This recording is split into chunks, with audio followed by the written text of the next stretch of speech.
Muy buenas noches, queridos estudiantes. El día de hoy vamos a dar la última clase. Vamos a estar desarrollando la unidad número 14. Estaremos hablando acerca de la sociedad. Seguramente han escuchado de esa palabra, ¿verdad? De las empresas, por ejemplo, una SRL, una SA, SAECA, ¿verdad? Son sociedades que se forman a través de un contrato. Y ahora le voy a empezar a desarrollar de acuerdo al material que yo le alcé en la plataforma y le estaré explicando eh, qué es una sociedad y lo que implica en ese contrato. El contrato de sociedad es una consensual principal de buena fe bilateral perfecto por el cual personas que se obligan a realizar aportes para emprender una o varias negociaciones lícitas, al cabo de las cuales reparten ganancias o pérdidas. Entonces, es un contrato por el cual los socios se comprometen a dar aportes o trabajo, ¿verdad? Con un propósito lícito y para obtener ganancias que se reparten entre ellos. Así como le estaba adelantando, ¿verdad? Son las empresas que se realizan o que se forman, que nosotros solemos ver, ¿verdad? Por ejemplo, Tecnoservice AECA, o sea, que las constructoras y eso que dicen sociedad anónima, ¿verdad? Que realmente no sabemos cuántas personas integran, porque esas sociedades se forman de acuerdo al capital que está reglamentado conforme a la ley, ¿verdad? Entonces, se forma una sociedad y de acuerdo a eso se, se presta un servicio, ¿verdad?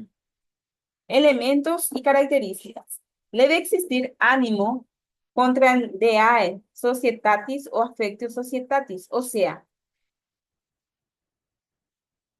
que se caracteriza principalmente estos contratos, consiste en la intención de integrar un contrato de esta especie. Todos los socios deben hacer sus aportes, dinero, mueble e inmueble.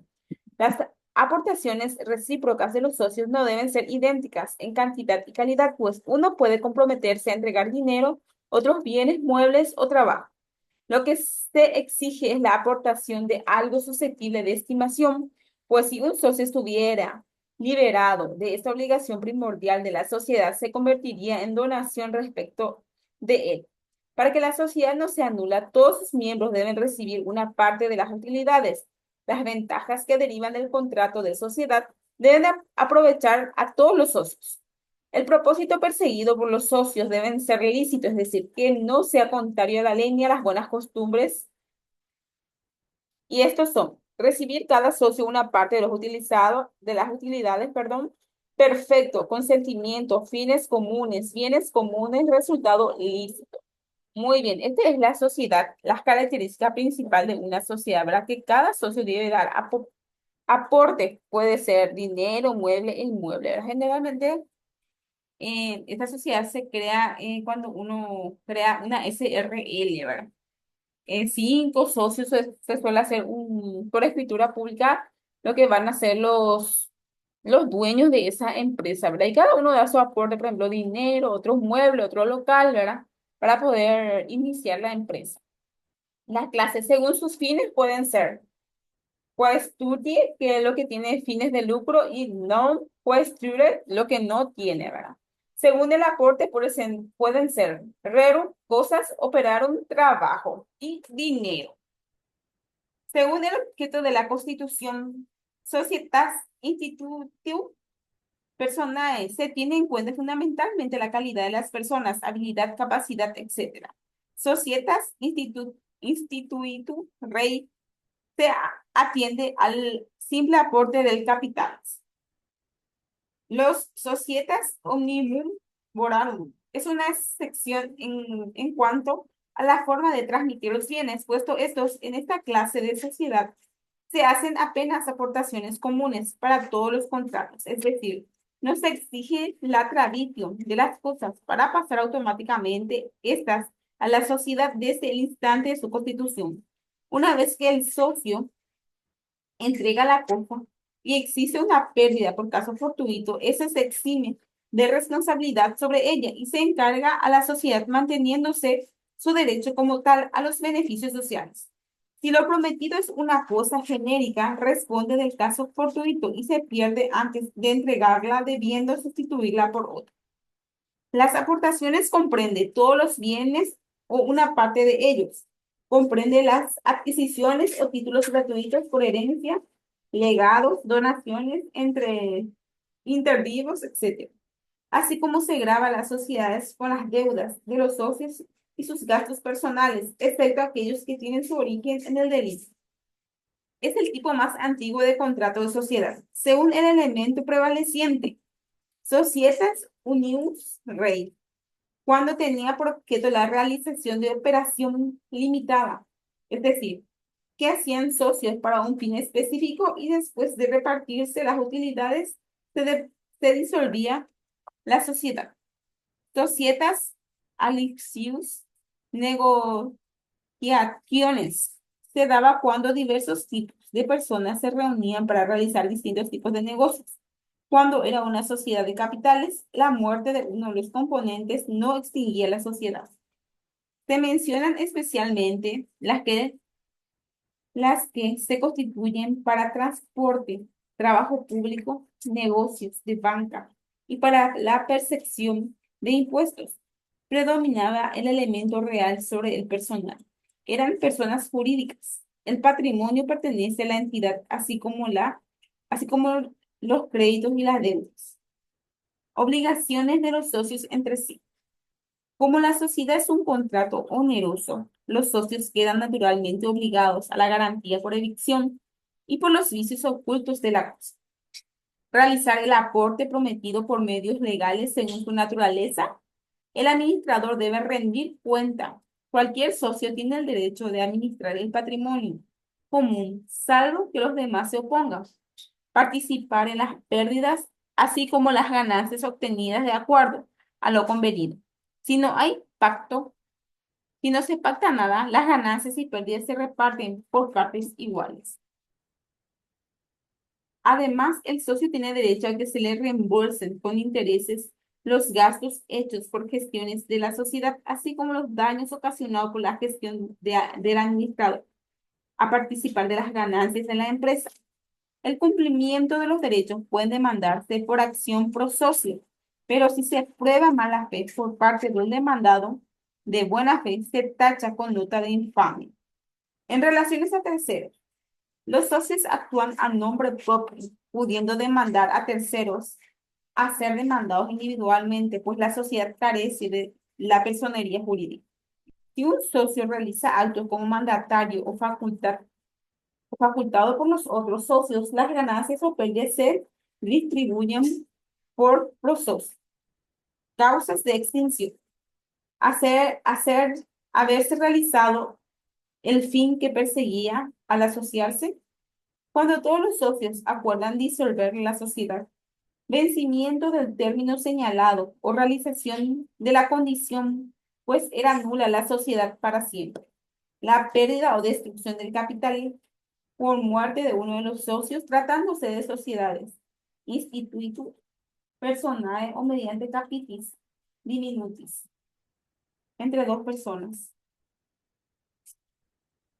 La extinción de la sociedad no extingue las obligaciones de las sociedades que aún no fueron ejecutadas. Disuelta la sociedad por cualquiera de estas causales legales, deben procederse a la liquidación de sus operaciones sociales y a la división amigable o judicial de los bienes indivisos. El mandato. Mandatum dar poder. Es un contrato consensual, bilateral, sinalagmático, imperfecto y de buena fe, por medio del cual una persona se obliga a cumplir gratuitamente el encargo de otro, de prestarle un servicio o de gestionar su patrimonio. El consentimiento es fundamental, pudiendo ser expreso o tácito. Requisitos. Objeto lícito y honesto debe ser posible material y jurídicamente, que no hubiera remuneración gratuita y que hubiera interés por parte del mandado. Clases de mandato. General, si comprende un conjunto de negocios o todos los del mandato. Especial se refiere a uno o alguno concretamente. Obligaciones del mandato. Se puede dar en caso de que el mandatario haya tenido que efectuar gastos en el desempeño del mandato, los cuales les deberán ser reembolsados con sus intereses, responder por dolo y culpa en todos sus grados. El mandatario no puede perjudicarse como consecuencia de las obligaciones que realiza por el mandante. Por tanto, debe ser indemnizado de todos los daños sufridos en la ejecución del mandato. Transacción.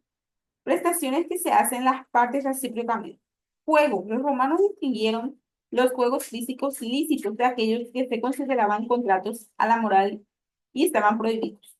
Apuesta es aquella en que la actividad física no interesa, solo permitidas siempre que no tengan origen ilícito. Obligaciones del mandatario. Debe atenderse rigurosamente a su gestión a lo especificado en el contrato. Dos, en caso de que el mandatario realiza la compra de la cosa que se le había encomendado por un precio mayor.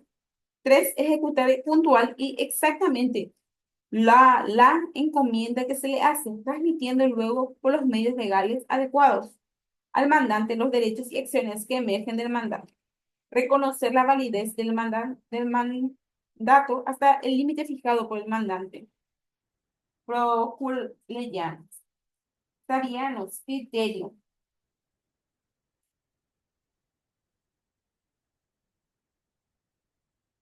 Justiniano. El mandante se obliga a pesar de que el mandatario no fue riguroso con las instituciones dadas.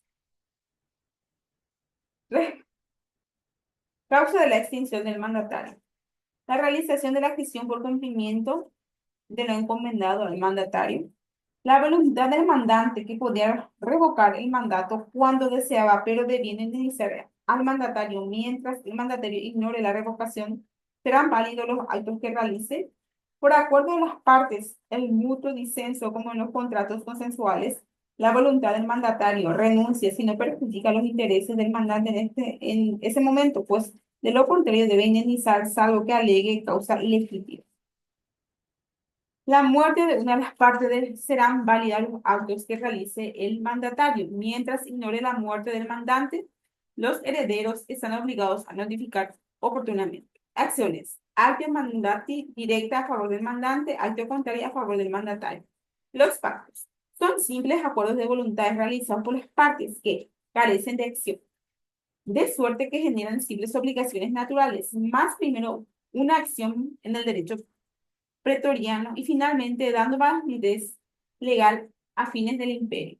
De aquí que los pactos se clasifican en pactos nudos, son los que carecían de medios procesales para cumplirlos. Se dividen en transacción, juegos y apuestas. Pactos vestidos son los que tienen acción para defenderlos y se dividen en adjuntos, pactas abiertas, son los accesorios a un contrato principal, beneficiándose con sus acciones. Su finalidad era la de transmitir o agrandar la responsabilidad de las obligaciones por el contrato. Estos podían anexarse al contrato en el momento del perfeccionamiento del mismo, beneficiándose de la acción del contrato, o bien pueden agregarse con posterioridad. La unión de esos pactos al contrato podían ser de dos maneras. Incontienti, en el instante en que se celebraba el contrato, ex intervallo, después que se había concluido y cuando ya las partes se dedicaban a la otra cosa. Los pactos sancionados vestidos se dividen en pacto abierto, pacta pretoria, pacta legítima, según las fuentes de donde procedían. Algunos ejemplos de los pactos adjuntos más frecuentes son: el retroventa consistía en que el vendedor de una cosa se renovara el derecho de adquirirla. El retroenmendo, consistente en obligar al vendedor a que vuelva a adquirir la cosa que la vendía. El comisorio, por el cual se obliga a una de las partes al cumplimiento de una obligación, etc.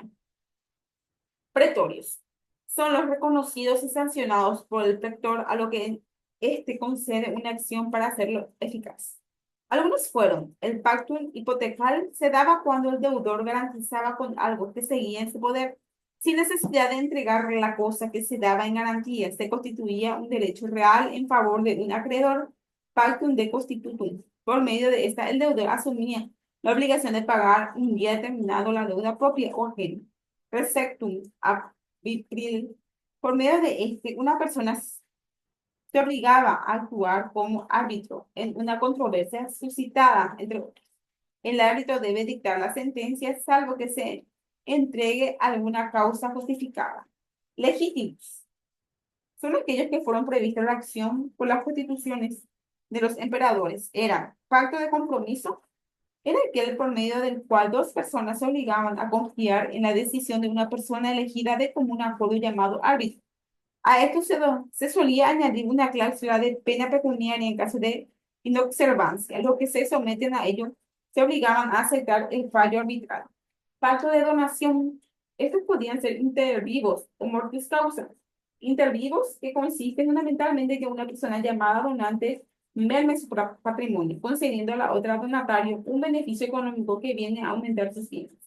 Pactos de dotes. Donación entre cónyuges y proper nuptias. Bueno, esos son los diferentes tipos de sociedades que, que se escucha, ¿verdad? Y que se realiza dentro de una sociedad, ¿verdad? O sea, que es sociedad nosotros, ¿verdad? Y sociedad que se refiere a los contratos que estamos hablando, ¿verdad? Que estaba hablando de sociedades y en cuanto a las empresas, ¿verdad? Que son los más comunes, que utilizan un contrato bilateral, ¿verdad? Y de buena fe para realizar negocios y que lo que integran esos son los socios.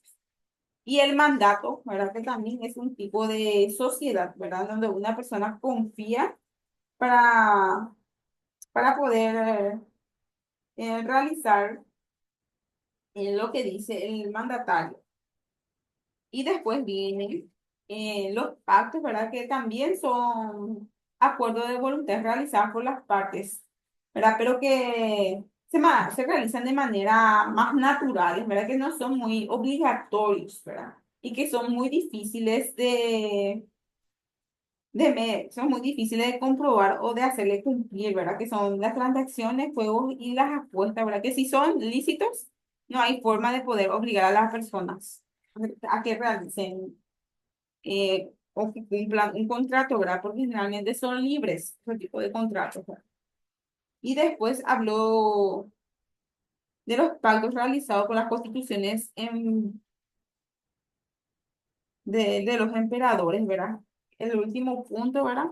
Que son los pactos de compromiso, pactos de donación y pactos de deuda, que se utilizaban anteriormente. Y con eso terminamos la clase de hoy. Espero que les haya servido mucho. El material está en la plataforma, así que les invito a que vuelvan a leer, por favor. Y muchísimas gracias por su atención. La otra semana rendimos y estaré preparando el examen. Así que mm, lean todo el material desde la unidad número 1 hasta la unidad número 14 para poder responder correctamente el examen. Éxito para todos. Muchísimas gracias.